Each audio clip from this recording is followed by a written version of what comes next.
చాగంటి గారు ముందర మాడటం చాలా కష్టమైన పని.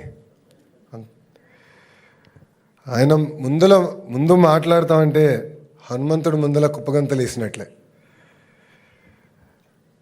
మీరు అందరూ ఆయన మాటలు వినేదానికి వచ్చారు, ఆయన ప్రవచనలు వినేదానికి వచ్చారు. సో నేను ఎక్కువ సమయం తీసుకోను, ఒక 2-3 మాటలు చెప్పి నేను ముగిస్తాను.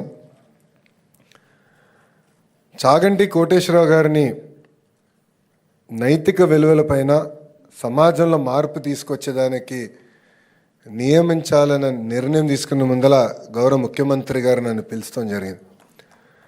ఆయన నన్ను పిలిచి 2019 నుంచి 24 వరకు మనం అనేక సార్లు చర్చించాం.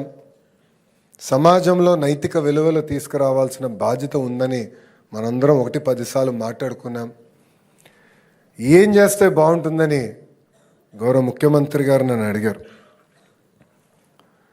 నేను అనేక సందర్భాల్లో చెప్పా, గౌరవ ముఖ్యమంత్రి గారిని చూసి లైఫ్ లాంగ్ లెర్నర్ని నేనని.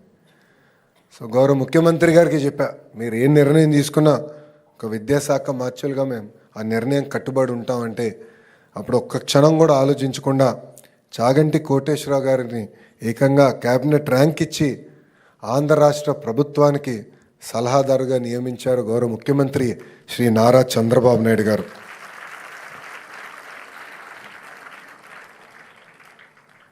ఇది ఒక పవిత్రమైన బాధ్యత. జనరల్గా నేను అనేక మంది వ్యక్తులను చూశాను, అందరూ క్యాబినెట్ ర్యాంక్ హోదా కావాలని కోరుకునేవారు.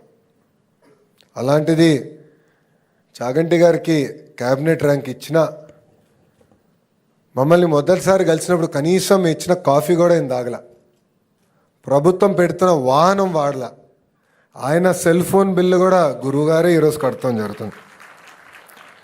అలాంటి గొప్ప వ్యక్తి దగ్గర ఈరోజు పుస్తకాలు రూపొందించుకున్నాం. ఆ పుస్తకాలు మీ భవిష్యత్తు కోసం అందిస్తాం జరుగుతుంది.